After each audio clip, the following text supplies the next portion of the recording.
Hello बच्चों। हाँ भाई, क्या हाल है? पढ़ाई चल रही है? बेटा पढ़ाई जरूर करते रहें, जो भी प्रॉब्लम हो वो पूछते रहें। मतलब ये कहा जाए कि एग्ज़ाम क्वार्टरली होते हैं, हाफ ईयरली होते हैं, मेन एग्ज़ाम होते हैं, कोई ना कोई एग्ज़ाम निश्चित है कि सितंबर में होने वाला एग्ज़ाम है।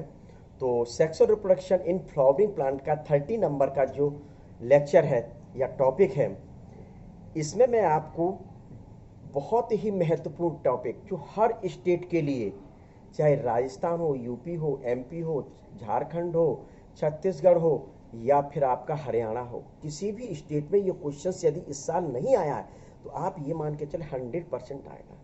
अब आप सोच रहे होंगे सर ऐसा कौन सा क्वेश्चन बताने जा रहे हैं? डबल फर्टिलाइजेशन, दोहरा निषेचन क्या होता है? निषेचन तो मैंने आपको 12 नंबर के लेक्चर में जैसा बताया था कि fusion of male and female gamete are called fertilisation. तो जब ये फर्टिलाइजेशन हो गया फिर दोहरा निषेचन कैसे होता है ये समझ में, तो यही आज मैं आपको बता रहा हूँ कि डबल फर्टिलाइजेशन कैसे होता है। तो सुने, डबल फर्टिलाइजेशन एंजियोस्पर्मिक जो प्लांट होते हैं, आवृत बीजी जो पौधे होते हैं, उनकी एक बहुत बड़ी विशेषता होती है। क्या? एंजियोस्पर्मिक प्लांट या आवृत बीजी जो पौधे होते हैं उनकी यह एक बहुत बड़ी विशेषता होती है। इस दोहरे निषेचन के फलस्वरूप एक संरचना बनती है जिस संरचना को एम्ब्रियो सैक या भ्रूण पोष कहा जाता है, जो भ्रूण को पोषण प्रदान करने का कार्य करता है। भ्रूण को पोषण प्रदान करने का कार्य जो करता हुआ है, यही संरचना भ्रूण पोष करती है, जो द्विनिषेचन के फलस्वरूप ही आवृत बीजी पौधे या एंजियोस्पर्म पौधे में मुख्य रूप से बनता है। तो देखें किस प्रकार से। तो आपको एक चित्र ध्यान होगा, जो सिर्फ मैं आपको वही चीज बताऊंगा जो आवश्यक है। एम्ब्रियो सैक ध्यान होगा कि न्यूसेलस वाला जो भाग था, न्यूसेलस के माइक्रोपाइलर एंड की और एक संरचना मैंने बताई थी, उसी को क्या कहा गया था? एम्ब्रियो सैक कहा गया था। जो इमैच्योर फेज में यानी स्टार्टिंग अवस्था में यह 7 कोश की होती थी, लेकिन जैसे ही यह एम्ब्रियो सैक पूर्ण रूप से मैच्योर हो जाता है तो यह मुख्य रूप से 7 कोश की रह जाती है, यानी कि 8 कोश की सेल से कैसी कोश की रह गई? 7 सेल रह गई। तो स्वाभाविक है, देखें कैसे प्रारंभिक स्टेज में ये थे दो ये, यहां एक न्यूक्लियस पाया जाता है और ये 2 पाए जाते हैं। तो एक यहां और बनाना है आपको, 3 हो गई। तो देखिए कैसे कैसे मतलब ये कंडीशन है। तो जैसा है कलर मैं वही कर रहा हूं। पहले तो ये सभी लोग जानते होंगे कि नेचर कैसा होता है इनका, हैप्लॉइड यानी अगुणित होती हैं। ये वाली जो सेल्स है, इन सेल्स को क्या कहा जाता है? सिनर्जिड्स सेल्स कहा जाता है। ये जो है इसको एग कहा जाता है, अर्थात अंडा कहा जाता है। सहायक कोशिकाएं इनको कहा जाता है। ठीक है। फिर इसके बाद जो सेंटर में आपको रेड कलर के दिखाई दे रहे हैं, इनको पोलर न्यूक्लियाई कहा जाता है, यानी ध्रुवीय केंद्रक कहा जाता है। यही आपस में फ्यूज होकर, ये दोनों आपस में फ्यूज होकर एक संरचना बनाते हैं। उस संरचना को सेकेंडरी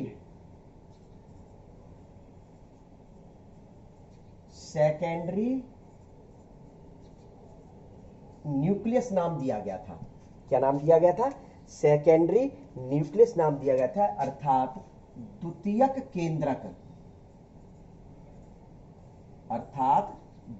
केंद्रक नाम दिया गया था। तो अब आपको समझना है कि डबल फर्टिलाइजेशन कैसे होता है। तो सबसे पहले यदि आपको बताया था मैंने कि जैसे ही एम्ब्रियो सैक में पॉलिन ट्यूब एंटर करती है तो यह 2 मेल गैमेट को उस एम्ब्रियो सैक में छोड़ देती है। यानी इस वाले भाग में ये एम्ब्रियो सैक था, इसमें 2 न्यूक्लियस डिस्चार्ज किए गए, एम्ब्रियो सैक में 2 न्यूक्लियस डिस्चार्ज किए गए। जो फर्स्ट जो न्यूक्लियस होता है, न्यूक्लियस यानी सीधे सीधे मैं यहां बोल दूं, क्यों कंफ्यूजन में रखूं, मेल गैमेट फर्स्ट। दूसरा होता है सेकेंड मेल गैमेट। बेटा बिल्कुल ऐसे मैं जो बता रहा हूं ऐसे ही आपको करना, जिससे बहुत अच्छे ढंग से समझ में आ जाए। यह छोटा होता है और ये बड़ा होता है, ऐसा ग्रिगनार्ड वैज्ञानिक ने बताया था। क्या ग्रिगनार्ड वैज्ञानिक ने बताया कि जो छोटा जो होता है वह एग से फ्यूज होता है, और जो बड़ा होता है वह सेकेंडरी न्यूक्लियस से फ्यूज होता है। तो कैसे? तो यह जो भाग है ये क्या है, आपका मेल पार्ट है। ये कौन से गैमेट है? मेल। दूसरा बताया जाता है, आप फीमेल के लिए देखिए, एक फीमेल में क्या पाया जाता है, एग यानी अंडा पाया गया। दूसरा क्या पाया जाता है, सेकेंडरी न्यूक्लियस। बेटा मैं शॉर्ट में लिख दूं, काम चल जाएगा ना, क्योंकि SN यहां लिखा हुआ है, सेकेंडरी न्यूक्लियस।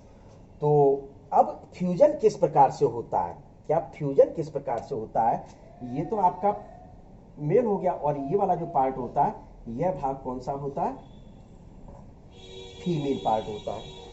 तो जब मेल गैमेट फर्स्ट, विशेष ध्यान रखें, फर्स्ट मेल गैमेट जो छोटा वाला जो ग्रिगनार्ड बोल रहे हैं कि ये जो मेल गैमेट फर्स्ट जो छोटा है वह किससे फ्यूज होगा, एग से फ्यूज होगा। यानी मैंने इसको फ्यूज कर दिया, ये लीजिए फ्यूज हो गया, ये दोनों फ्यूज हो गए। तो फ्यूज होने के फलस्वरूप जो स्ट्रक्चर बनी, फ्यूज होने के फलस्वरूप जो स्ट्रक्चर यहां बन रही है, क्या जो स्ट्रक्चर बन रही है, इसको क्या कहा जाता है,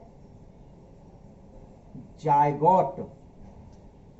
जायगोट कहते हैं, या इसको युग्मनज क्या कहा जाता है, युग्मनज कहा जाता है। और युग्मनज डेवलप होकर क्या बनाता है, एम्ब्रियो। डेवलप होकर क्या बनाता है, एम्ब्रियो का निर्माण करता है। यानी कि ये हो गया कि पहला जो निषेचन, ये निषेचन कौन सा हुआ, प्रथम बार निषेचन हुआ एंजियोस्पर्म के भ्रूण कोश में, एम्ब्रियो सेक में पहला बार निषेचन हुआ, पहली बार मुख्य रूप से फर्टिलाइजेशन हुआ मेल गैमेट एग से, जैसे फ्यूज होता है इस एग से। तो इसी को कह दिया गया फर्स्ट फर्टिलाइजेशन जाना जाता है।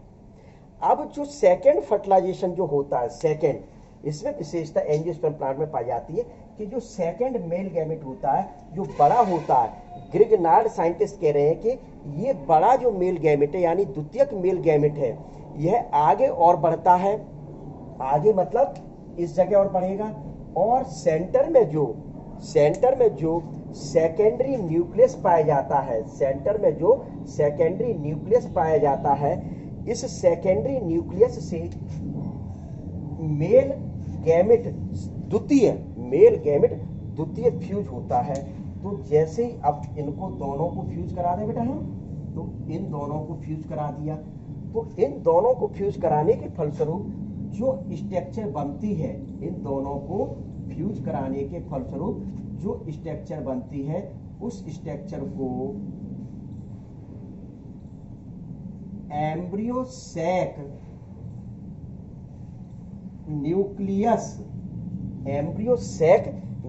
कहा जाता है। क्या नाम दिया गया, दोनों के फ्यूजन के फलस्वरूप सेकेंड मेल गैमेट और सेकेंडरी न्यूक्लियस के फ्यूज होने पर जो स्ट्रक्चर बनती है, जिसको एम्ब्रियो सैक कहा जाता है। तो अब स्वाभाविक है कि ये देख लीजिए, ये जायगोट तो आपको पता ही है कि डिप्लॉयड बन चुका।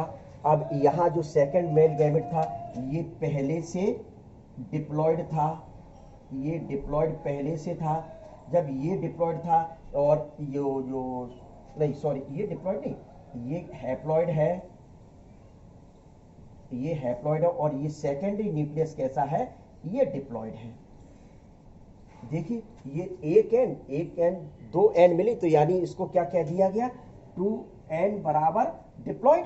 क्या कह दिया, 2n बराबर, ये 2n स्ट्रक्चर है, डिप्लॉयड कहा गया।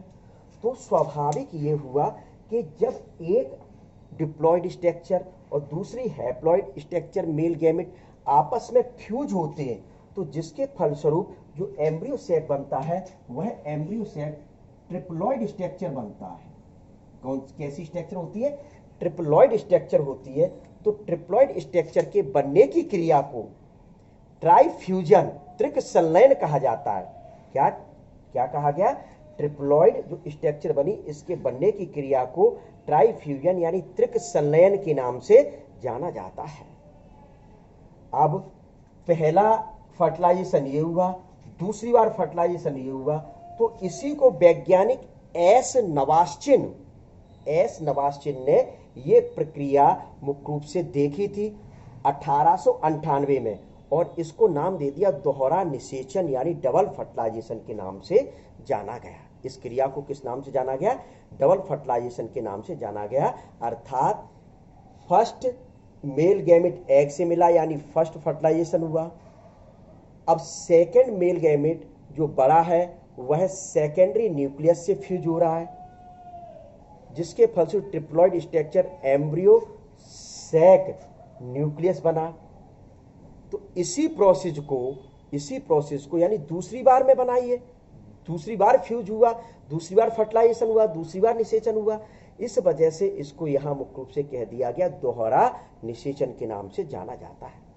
ये जो एम्ब्रियो सैक न्यूक्लियस बना, ये एम्ब्रियो सैक न्यूक्लियस आगे चल के एम्ब्रियो सैक का आगे चल के डेवलप होकर विकसित होकर मुख्य रूप से क्या बना रहा है, एम्ब्रियो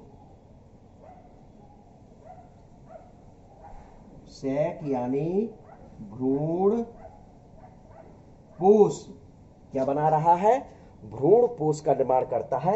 यह भ्रूण पोष किसी भी भ्रूण को पोषक पदार्थ यानी न्यूट्रिटिव मटेरियल या अर्थात पोषण प्रदान करने का कार्य करता है। कोई पूछता है कि भ्रूण पोष का फंक्शन क्या होता है, एम्ब्रियो सैक का फंक्शन क्या होता है, तो आप सीधे सीधे क्या बताएंगे, यह किसी भी भ्रूण को पोषण प्रदान करने का या न्यूट्रिशन प्रदान करने का मुख्य रूप से कार्य करता है। तो बेटा इतना आपको काय में पढ़ना है, दोहरे निषेचन में, इतना काय में पढ़ना है आपको, डबल फर्टिलाइजेशन के अंतर्गत पढ़ना है। अब ये तो डबल फर्टिलाइजेशन कैसे हुआ, अब देखते हैं डबल फर्टिलाइजेशन का महत्व। डबल फर्टिलाइजेशन का महत्व क्या होता है, ये एंजियोस्पर्म प्लांट में ही सिर्फ पाया जाता है, या ये कहा जाए एंजियोस्पर्म प्लांट की बहुत बड़ी विशेषता है। एंजियोस्पर्म प्लांट की बेटा बहुत बड़ी विशेषता होती है। तो सबसे पहले आप और हम लोग देखते हैं इसका महत्व, डबल फर्टिलाइजेशन का महत्व, इंपोर्टेंस। देखिए तो जैवक्षम वाइबल जो फ्रूट्स होते या सीड्स होते उनको उत्पन्न करना है, तो आप डबल फर्टिलाइजेशन के द्वारा ही कर सकते हैं, यानी जैवक्षम। कैसे, जैवक्षम मुख्य रूप से प्राप्त करने हैं, तो आपके किसके द्वारा ही हो सकते हैं, दोहरे निषेचन के फलस्वरूप मुख्य रूप से प्राप्त कर सकते हैं। दूसरा बहुत महत्वपूर्ण, एंडो स्पर्म यानी भ्रूण कोश का जो निर्माण होता है वो मुख्य रूप से डबल फर्टिलाइजेशन के फलस्वरूप ही होता है, डबल फर्टिलाइजेशन के फलस्वरूप ही होता है। और यह जो भ्रूण पोष संरचना होती है किसी भी भ्रूण को पोषण प्रदान करने का कार्य करती है, किसी भी भ्रूण को पोषण प्रदान करने का कार्य करती है। हाइब्रिड विगर यानी कि ये कहा जाए संकर ओज, संकर यानी कि संकर जो पैदा होते हैं संकर, तो उनमें विशेष क्षमता पाई जाती है। क्या पाई जाती है, विशेष क्षमता पाई जाती है। क्यों पाई जाती है, क्योंकि जो भ्रूण पोष बन रहा है, जो भ्रूण पोष बन रहा है उस भ्रूण पोष में मात्र और पितृ दोनों के गुणसूत्र पाए जाते हैं। क्या मात्र और पितृ दोनों के गुणसूत्र पाए जाते हैं। इस वजह से कह दिया जाता है हाइब्रिड विगर यानी संकर ओज में बहुत अधिक वृद्धि होती है। कैसी? बहुत अधिक वृद्धि पाई जाती है। तो ये क्या है आपके इनका महत्व, जो सिर्फ महत्व आपके महत्वपूर्ण थे मैंने वही बताए। अब निषेचन उपरांत होने वाली क्या क्या घटनाएं होती हैं? क्या निषेचन उपरांत होने वाली क्या क्या घटनाएं होती हैं? तो बेटा ये आपके जो 30 नंबर के बाद का जो लेक्चर आएगा यानी 40 नंबर का जो लेक्चर होगा उसमें बताया जाएगा। ठीक है।